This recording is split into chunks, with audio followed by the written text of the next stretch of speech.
mnaruhusiwa kuishangilia, lakini isifike hatua viongozi wachezaji tukaingiana maungoni. Kila mtu aeleze hisia zake kwa namna ambayo ni ya kiungwana. Otherwise tunawakaribisha sana uwanjani. Huyu ndio msemaji kwanza ambaye anajua kuongea vizuri Kiingereza. Hilo ndio jambo la kwanza. Yes.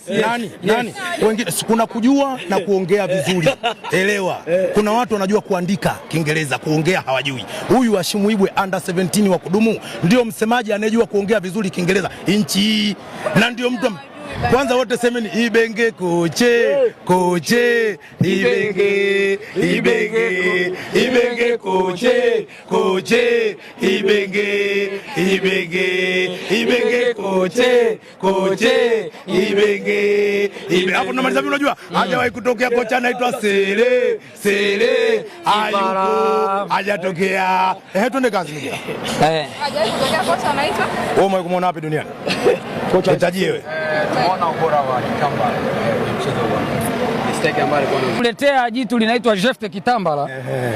Bola alipokuja Tanzania mimi nilikuwa mtu wa kwanza kumnadi. Tena nimeanza kumnadia Karatu. Sahihi. Nikampa jina la Jefi Ibwe Zakazi Jefte Kitambala Bola.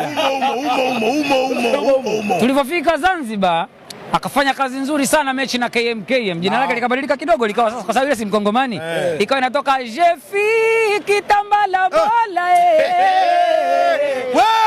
Mambo hayo. Sasa leo rasmi anaitwa Jefte Kitambala Mulamba utamu Bola. Nakubali baba. Nakubali. Au ukipewa utamu unafanyaje? Lazima ulambe. Lazima ulambe.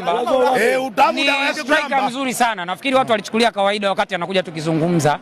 Na ni chaguo la mwalimu mwenyewe Ibenge. Tuendelee kumpa muda yule mtu, mtamuona tu. Tuendelee tu kumpa muda kidogo kidogo. Kwa sababu mazingira aliyozoea kucheza huko alikotoka tofauti na hapa. Amekuja amedeliver mechi ya kwanza na Merreikh, amedeliver mechi ya pili na KMKM. Baada ya hapo ana mchango mkubwa kwenye mchezo wa kwanza dhidi ya Mbeya City na tumetoka hapo pamoja na kwamba afungi, lakini kazi yake uwanjani tunaiona. Leo tena amethibitisha ukubwa wake. Kwa hiyo tuendeleeni kumpa muda. Sisi tunategemea Dubwasha ambalo watu hawatataka kukutana nalo.